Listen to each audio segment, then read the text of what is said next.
You know that moment when everyone around you is referencing something that happened online and you have no idea what they're talking about? A viral argument, a trending meme, someone's perfectly filtered vacation, and you're standing there, not embarrassed exactly, but slightly outside of it, like you're watching a world that moves quickly, loudly, constantly, and you're not sure you want to step into it. There's a certain kind of person who doesn't feel the pull to broadcast their life, who doesn't instinctively reach for their phone to document a moment, who can disappear from the digital conversation for weeks, sometimes months, and not feel the urgency to explain why. And society tends to read that in very simple ways. They're antisocial, out of touch, private to a fault, maybe even hiding something. But most of the time, that interpretation misses something deeper, because this isn't about being above it, and it isn't about being incapable of connection. It's about how your nervous system responds to visibility.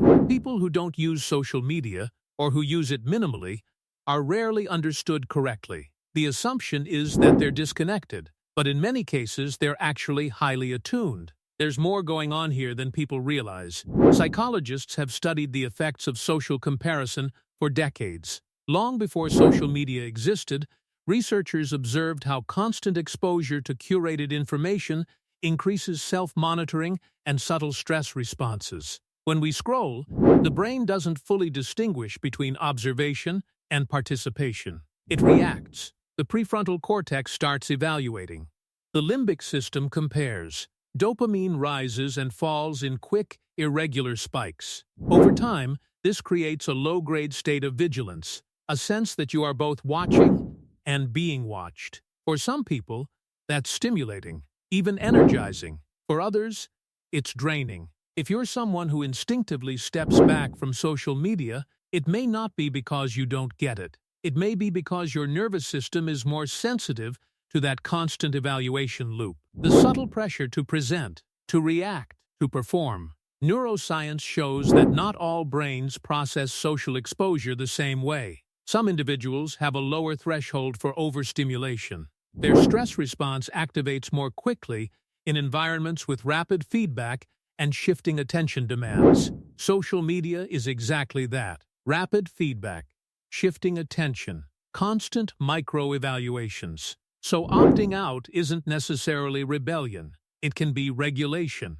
And often this pattern didn't start with technology. Many people who feel comfortable outside the social media current learned early in life to observe before participating. Maybe you grew up in an environment where emotional expression wasn't always safe, or where attention came with expectations, or where privacy felt protective. Children adapt quickly. If being visible felt risky, even subtly, the nervous system learned to conserve energy by staying slightly outside the spotlight. That adaptation can follow you into adulthood in quiet ways. Not oversharing, not craving constant updates, not feeling compelled to signal your existence digitally. From the outside, it looks like withdrawal. From the inside, it feels like stability. There's also something else happening beneath the surface. Social media thrives on fragmented attention, quick impressions, surface-level connection. For some people, that pace creates a faint sense of emptiness, not because they judge it, but because it doesn't satisfy their deeper wiring. Research on attachment and personality shows that individuals who value depth over breadth often prefer fewer, more meaningful interactions. They may not need constant ambient connection.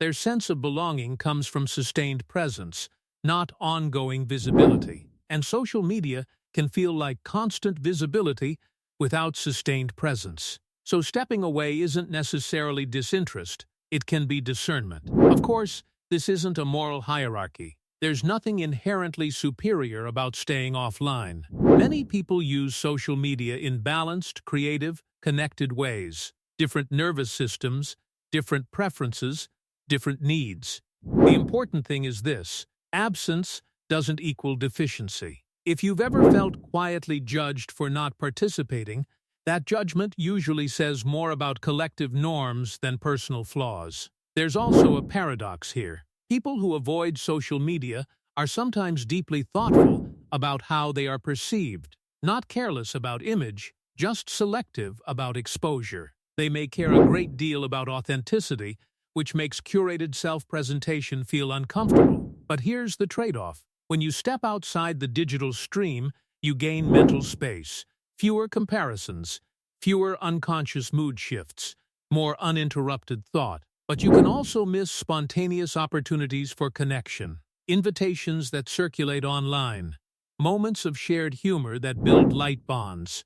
Every wiring comes with both clarity and cost, and recognizing that doesn't mean you need to change. It just means understanding yourself more precisely. There's another layer most people don't talk about. In a culture that equates visibility with relevance, choosing not to be visible can feel quietly radical. Even if that wasn't your intention, you might notice people assume you're less engaged with the world, less informed, less socially active. But often, the opposite is true. Many people who avoid social media are highly observant in real life. They notice tone shifts in conversation, micro-expressions, subtle emotional currents. Their attention isn't divided across dozens of digital inputs. It's anchored, and anchored attention builds a different kind of intelligence. Still, it's important to say this clearly. There's no single correct way to relate to technology. Some people thrive in digital spaces. They build communities, careers, creative identities. That too is real and valid. This isn't about superiority. It's about fit. And if parts of this resonate, you're probably not disconnected. You're calibrated differently. If you've been quietly listening and thinking, "This explains something I never had words for," then take a moment to like the video and subscribe. Not as a transaction, just as a small signal that these quieter conversations matter. Because the deeper truth is this: you're not avoiding connection. You're selective about the environments in which connection feels genuine. You're not behind. You're paced differently. And you're not invisible. You've simply learned that presence doesn't require performance. There's a steadiness in that, a kind of internal anchoring that doesn't rely on constant feedback loops to confirm existence. If anything, your way of moving through the world suggests something subtle but powerful. You trust your internal experience enough that it doesn't need continuous external validation. That trust may have been built slowly, through trial, through overstimulation, through noticing what drains you and quietly adjusting. That's not weakness, it's attunement. And attunement is a form of intelligence that rarely makes noise. If this felt personal, it's because it is. Not in a predictive way, not in a box you in way, but in a pattern recognition way. There are other patterns like this, quiet adaptations that look simple on the surface but carry entire histories underneath. And if you're curious about the ones you might be carrying, there's more to explore.